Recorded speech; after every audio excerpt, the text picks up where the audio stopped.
A Lívia está se sentindo a tia da escolinha. Paz.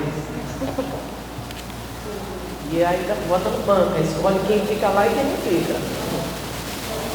Jó capítulo 33. Irmãos, deixa eu dar um título aqui para essa mensagem. Deixa eu dar um título. Acabe com a comiseração ou ela acaba com você. Como o título da mensagem. Acabe com a comiseração ou ela acaba com você. Isso é fato. Pode ter certeza. Isso é uma verdade. Uma grande verdade. E a gente vai pegar Jó. Porque Jó pecou nesse ponto. Ele pecou e você vai encontrar ele se lamentando em vários versículos, mas a gente vai pegar por partes bem direitinho aqui para a gente poder entender. Há uma conversa quando acontece o ocorrido com Jó e os seus amigos vêm ao encontro de Jó. De longe eles não reconhecem Jó pelo estado que ele estava. Eles chegam, eles se sentam com Jó no chão, como amigos, se sentam com Jó no chão. E ali eles ficam por uma semana em silêncio, eles ficam calados, eles não falam nada, mas Jó quebra o silêncio e começa a se lamentar. E aí os três amigos também começam a falar. Há um que não entra para falar, porque ele é o mais novo de todos, então, em respeito aos mais velhos, ele não fala, mas ele fica muito atento. Você vê a sabedoria nesse jovem, né? Ele é o mais novo de todos. E ele observa as palavras de Jó, as palavras dos três amigos de Jó. Ele considera tudo e ele vê que quando não tem mais argumento nem de um lado nem de outro, aí ele entra. Olha só, que coisa, né? É muito legal isso daqui. Ele vê que Jó não tem mais o que falar. Jó argumentou tudo que tinha. Os outros três amigos também falaram tudo que tinha para falar. Então, quando ele viu que já não havia mais argumento nem de um lado nem do outro, ele entra. E sabe como é que ele entra? Ele entra cheio de indignação. Ele entra cheio de indignação. A palavra que a minha Bíblia usa é ira. Capítulo 33, onde a gente vê as palavras de Eliú. Vamos pegar a partir do 8. Vamos pegar a partir do 8. Diz assim: na verdade, falaste perante mim, e eu ouvi o som das tuas palavras. Estou limpo, sem transgressão, puro sou e não tenho iniquidade. Eis que Deus procura pretexto contra mim, me considera como seu inimigo, põe no tronco os meus pés e observa todas as minhas veredas. Nisto não tens razão. Eliú está se referindo ao capítulo 13. Jó, ele fala que ele pede para Deus: me mostra qual é o meu erro, qual é a minha culpa, me mostra o meu pecado. E a gente pode, deixa aqui, vamos dar uma olhada lá no 13. Eliú está falando com Jó. Jó, tu falou que tu não tem culpa. 13. Falaste que não tem culpa, que Deus está procurando pretexto. Voltaram algumas folhas atrás, no 13. Diz assim, olha, 23.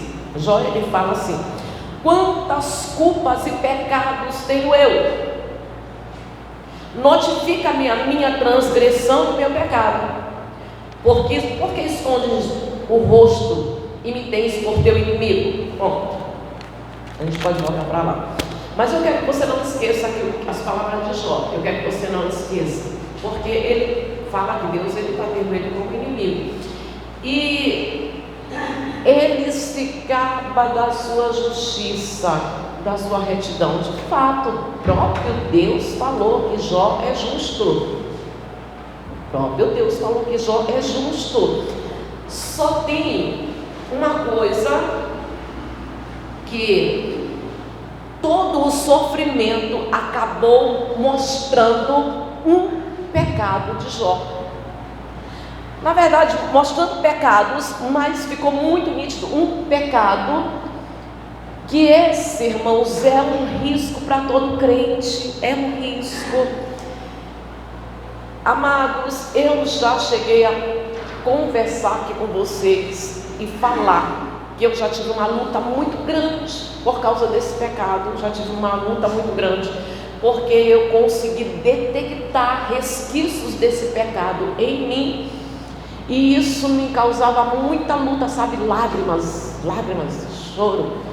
Então, justo, Jó era justo, o próprio Deus disse: Jó era justo, mas há uma diferença entre ser justo e ser perfeito. Jó era justo, mas não era perfeito. Os justos, eles não são perfeitos. Os justos pecam. Os justos que cometem pecados, que são pecadores. Então Jó era um justo, porém um justo que cometia pecados, que era um pecador, sim, porque não há ninguém perfeito. E ele não era perfeito. Então ele fala para Deus, esse é o problema dos crentes, da maioria, sabe? Irmão, sabe quando você está fazendo devocional, você lê a Bíblia, quando você está pisando em ovos, sabe, procurando agradar a Deus, e você faz jejum, você está vivendo uma vida de piedade. Olha só, quando você está vivendo uma vida de piedade, e de repente acontece alguma tragédia, alguma coisa ruim, inesperada, uma tribulação, o que passa na cabeça dos justos, dos filhos de Deus que estão caminhando em piedade, que estão procurando viver uma vida piedosa diante de Deus? O que passa na cabeça deles? Porque os amigos de Jó, os três, tirando Eliú, como a maioria em toda parte, tem uma teoria que até eu mesmo já tive, graças a Deus que eu me libertei, que ela é muito errada. Uma teoria que é muito errada, que quando a pessoa é justo, ou seja, isso até ele fala no 36 a respeito disso. A gente vai ficar indo para lá e para cá, mas tudo bem, vamos no 36 rapidinho.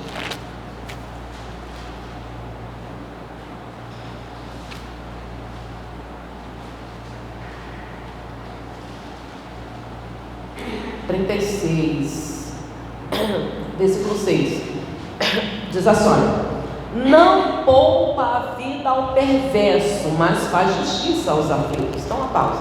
Pronto, depois a gente vai voltar no 36, mas por enquanto a gente volta no 33. É aquela teoria de que Deus, ele não poupa os perversos, os maus, que aquelas pessoas que não se importam com Deus, não temem a Deus, não têm o menor respeito por Deus, nem pelas coisas de Deus, os ímpios, os pecadores, os transgressores, a gente pensa, Deus não poupa eles, mas já os justos, Deus ele conserva em retidão e abençoa, ou seja, todo aquele que é justo, ele é abençoado, ele prospera, e o ímpio não. E o ímpio, Deus não se importa com eles. É uma teoria que na verdade a maioria tem. E o justo não, o justo ele está sempre, ele tem que vencer, ele tem que estar bem, ele tem que progredir, prosperar, conquistar, porque o justo é o tempo todo abençoado por Deus. Essa é a teoria. Mas não, a gente vê que não é assim. Jó era justo, porém ele não era perfeito. A gente continua no 33, no 12. Nisto não tens razão. Eu te respondo, porque Deus é maior do que o homem. Então, uma pausa. Porque você vê Jó, ele repetindo as palavras de Jó. Jó, você diz que tu não tem pecado, que você é uma pessoa direita, você fala que Deus está procurando pretexto contra ti, como Jó fala lá, notifica-me qual é o meu pecado, no que eu errei. E a gente não faz isso, irmãos. Quando algo ruim, quando dias ruins, quando estamos passando por um momento muito difícil, dor, angústia, aflição, a gente não fica procurando pecado? Procurando um pecado propriamente dito, e a gente não acha. Meu Deus, não parei de chamar palavrão, menti, eu não menti, eu não minto mais, eu não fiz mal para ninguém, não enganei ninguém, não tem pecado. Nós não ficamos procurando pecado. Então, quando nós procuramos pecado e não encontramos, como é o caso de Jó, procurando pecado propriamente dito, porque ele andava direito, andava correto, um pecado propriamente dito, não encontramos. Então o que a gente pensa? Porque quando Jó diz assim, procura pretexto contra mim, ele coloca Deus como injusto. E quando ele diz assim, e me tens como inimigo, quando ele diz, me tens como inimigo, em outras palavras, se eu sou teu inimigo, o Senhor é meu inimigo? Então, se o Senhor me tem como inimigo, o Senhor é meu inimigo. Então, por causa disso, que o Senhor está me castigando? Também não é castigo pelos nossos pecados, porque nós somos pecadores, e aí a gente tem que sofrer mesmo, tem que passar por aflição. Não, os nossos pecados já foram, já houve quem fosse castigado pelos nossos pecados. Então não há um duplo castigo, não há uma dupla punição. Alguém já foi punido pelos nossos pecados. Mas o que é então? Por que se sofre assim? O justo sofre. Não há uma dupla punição, então não estamos sendo punidos por sermos pecadores. Não é isso. Mas então o que é? E aí ele continua dizendo assim, 13. Porque contentes com ele, afirmando que não te dá contas de nenhum dos teus atos, né?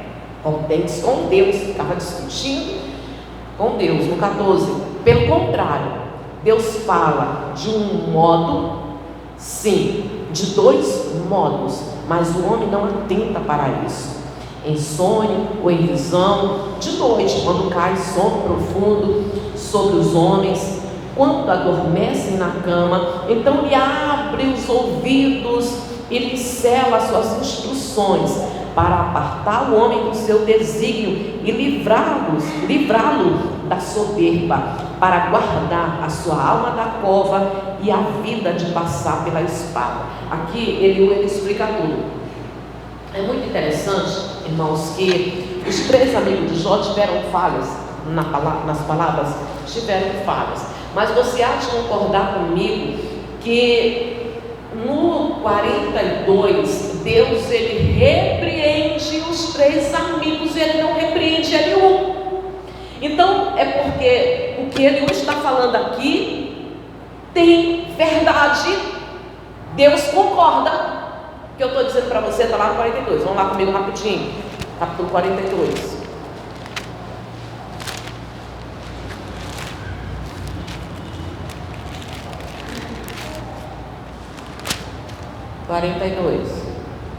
Versículo 7, diz assim, olha: tendo o Senhor falado estas palavras a Jó, o Senhor disse também a Elifaz, Temanita: a minha ira se acendeu contra ti e contra os teus 2 amigos, porque não disseste de mim o que era reto, como o meu servo Jó.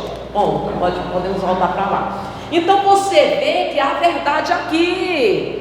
Deus, ele se acende a ira contra Elifaz e os seus 2 amigos, mas contra Eliú não. Eliú ele fala verdade de Deus, não digo 100%, mas tem uma, como se diz assim, uma entrada para Deus continuar falando com Jó. Ele prepara o caminho para Deus falar com Jó. E aqui ele explica tudo. Eu sei que você ainda não entendeu, mas aqui ele explica tudo, o motivo do sofrimento de Jó. Motivo. Mostra-se resquício de orgulho, de soberba. Ele tinha esse orgulho, sabe? Andar direito, andar certinho, andar correto. E a gente começa a se achar melhor do que outras pessoas.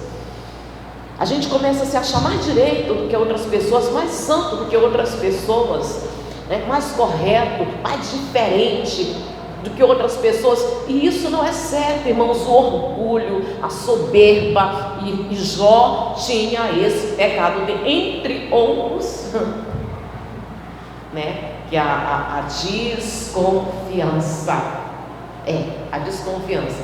Mas aqui mostra, porque quando você é esmagado, quando a aflição ela te esmaga, aí começa a aparecer resquício daquilo que está lá no coração. Aí mostra aquilo que está oculto no coração. E aqui mostra, tanto é que ele discute com Deus, como se Deus fosse injusto, e ele não tinha que estar sofrendo aquilo de maneira nenhuma. Por quê? Porque ele é certo, porque ele é correto. Não, irmãos, como ele diz, Deus é maior do que o homem. Deus é maior do que o homem. Deus sabe o que faz, então o sofrimento tem propósito.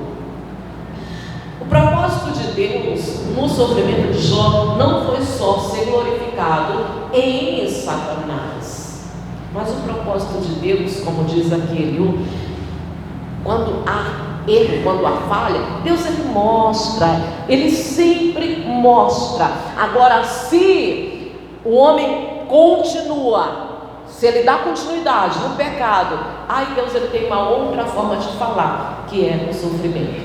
E eu já digo logo, existe um nível, existe uma dimensão de santidade, de aperfeiçoamento, que a gente só alcança através da aflição.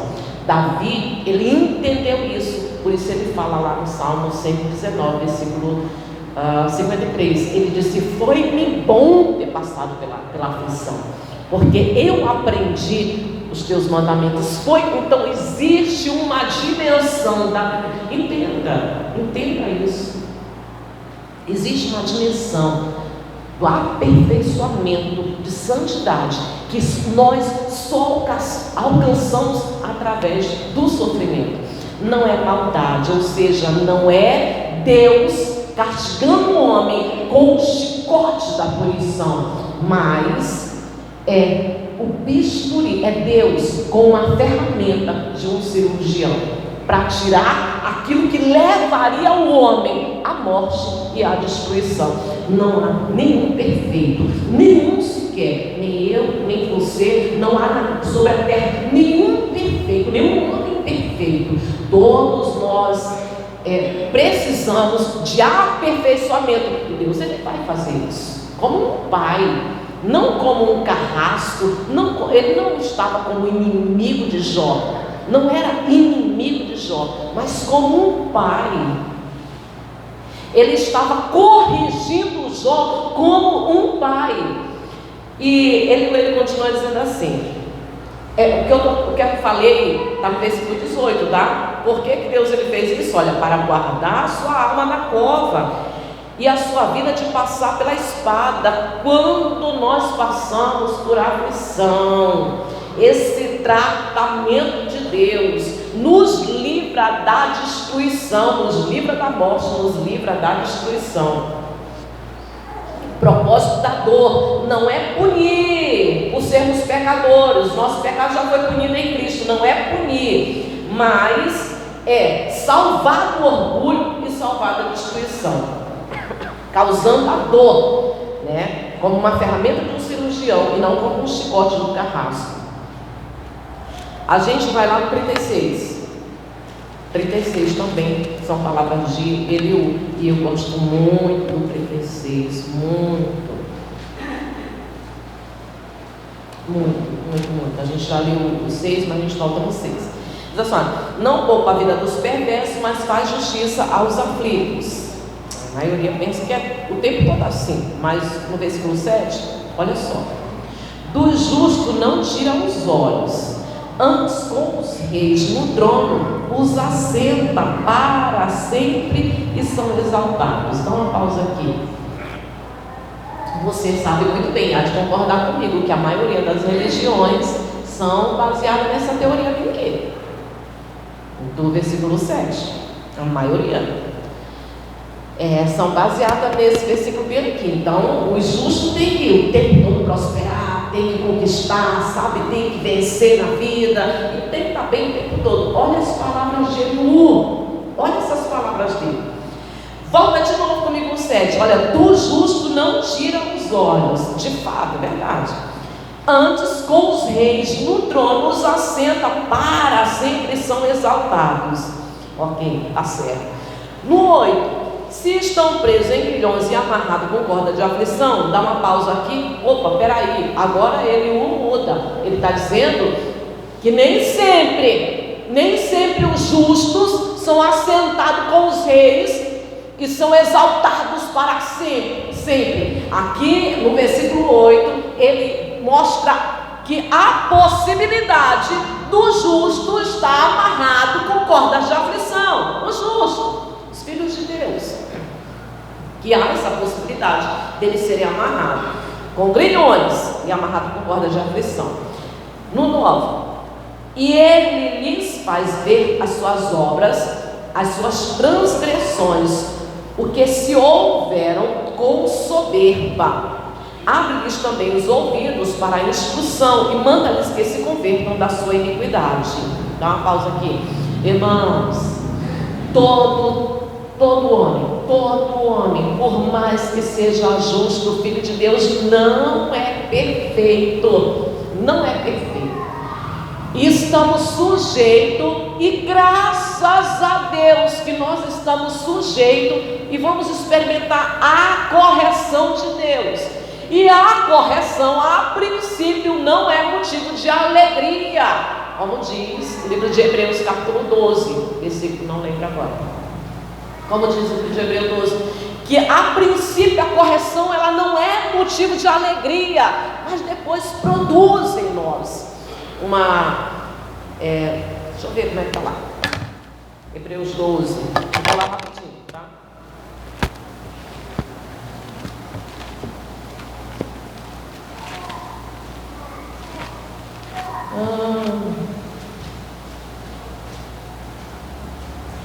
No 11, toda disciplina com efeito, no momento, não parece ser motivo de alegria, mas de tristeza, sim, com certeza, de tristeza.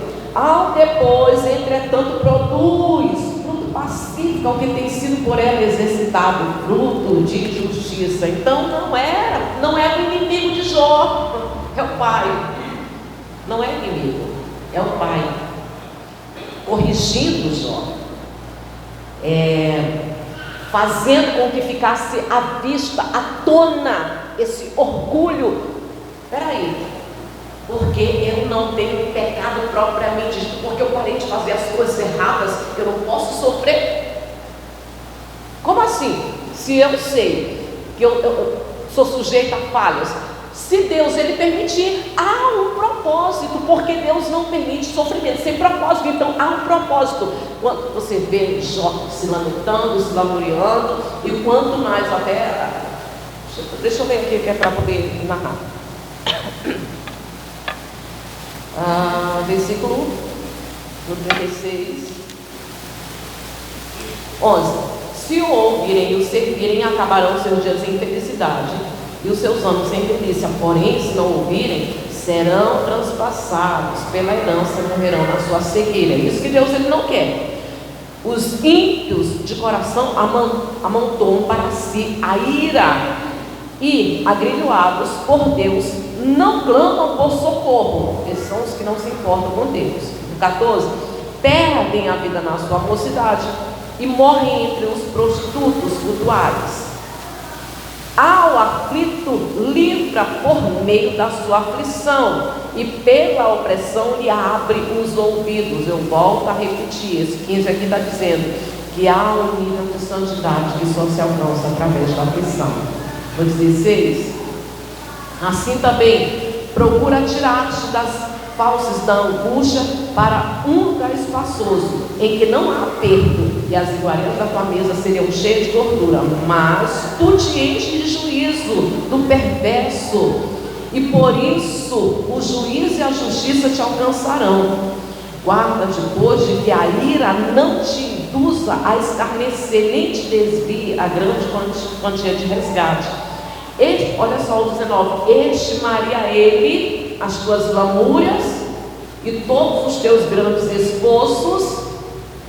Ele pergunta: Deus estimaria? Não adianta. É isso que ele está dizendo: não adianta se lamentar, se lamuriar. Se há o propósito do sofrimento, os filhos de Deus, os justos, eles são alertados através do sofrimento. Então, quanto mais a pessoa fica, porque Jó levou muito tempo se lamuriando, e quando ele aprendeu, aí ele sai do sofrimento. Assim é qualquer pessoa. Todas as vezes que você passar por uma luta muito grande, sofrimento, angústia, como diz Eliú, se você estiver amarrado em grilhões, cordas de aflição, todas as vezes, ao invés de você ficar se lamuriando, se lamentando, procurando pecado, achando que Deus está com raiva de você, que Deus está irado contra você, procure aquilo que você tem que aprender através do sofrimento. Quanto mais rápido você aprender, mais rápido você sai dele. Porque se você ficar se lamentando, se lamuriando, isso não vai acrescentar nada na tua vida. Se você ficar o tempo todo se reclamando da vida, a comiseração, ou você acaba com ela, ou ela acaba com você. Porque quem fica na comiseração é a pessoa que ela se acha inocente, né? É a pessoa que se acha, ela se tem por inocente, a justiça própria. A pessoa que ela vive na comiseração, achando que ela não, por que isso? Porque eu, parece assim que eu nasci para sofrer, por que eu tenho que passar por isso? Eu não sei por que toda vez é isso na minha vida. A pessoa que fica se lamuriando, ela não sai da aflição, ela não sai da angústia. Agora, se ela se volta para Deus, eu estava meditando uma coisa muito legal, e só quem já passou mesmo vai entender. Se o Filho de Deus, olha só, se o Filho de Deus, verdadeiros filhos de Deus, se eles não têm essa ira, essa revolta com Deus, porque estão sofrendo, porque estão passando por isso, e ao invés da revolta, da angústia, eles aproveitam. Irmãos, eu estou acostumada a ouvir pessoas, essa semana mesmo eu estava fazendo com uma pessoa, ouvir pessoas que na aflição elas experimentaram o extraordinário com Deus. Foi o que aconteceu com Jó, né? Aprendeu, quando ele aprendeu, aí ele chega na presença de Deus: eu me abomino no pó e na cinza. Ele se arrepende de tudo aquilo que ele falou, porque ele entendeu que Deus não é carrasco, que Deus não é mau, que Deus é bom. Então que o sofrimento de Jó, Deus permitiu, não foi por maldade, mas foi por bondade, foi por misericórdia, foi por amor, para não deixar que a alma dele fosse destruída, porque havia pecado na alma de Jó, um pecado chamado orgulho, e precisava aperfeiçoar a confiança de Jó, Então, se o Filho de Deus entende, eu estou acostumada a isso, na aflição, sabe o que as pessoas fazem? Quando elas amam a Deus de verdade, elas aproveitam e extraem da aflição experiências que antes elas não haviam tido com Deus, porque o coração está doendo, ela sempre está correndo para Deus, ela vai chorar para Deus, ela acorda de madrugada chorando, conversando com Deus. Quando ela acorda de manhã, ela já vai conversar com Deus, e ela pede ajuda, e aí ela se aproxima de Deus de uma tal maneira que quando passa a aflição, geralmente não é a mesma coisa, ela fica com saudade de quando estava com o coração cheio de dor, o coração partido em pedaços, e ela estava experimentando o extraordinário com Deus, estava chorando, mas estava lá nos pés, chorando e dizendo: me ajuda, sem o Senhor não sou nada, eu estou acostumada com isso. Então, os verdadeiros filhos de Deus, se eles bem o souberem, Deus não é carrasco, Ele não é mau, Ele não é perverso, mas é amor, Ele é Pai. Então, se há um sofrimento, há um propósito, há algo que você precisa aprender. Provavelmente Deus está corrigindo, porque quer livrar a alma da pessoa da morte, da destruição. Ao invés de se lamentar, irmãos, se volte para Deus, entendendo que Ele é maior do que você. Existe um propósito e extrai da aflição, como Davi disse, né? Foi bom ter passado pela aflição, porque eu aprendi os teus juízos. Então, extrai da aflição o máximo que você puder de intimidade e de comunhão com Deus. Amém, Jesus? Você coloca de pé? Vamos orar?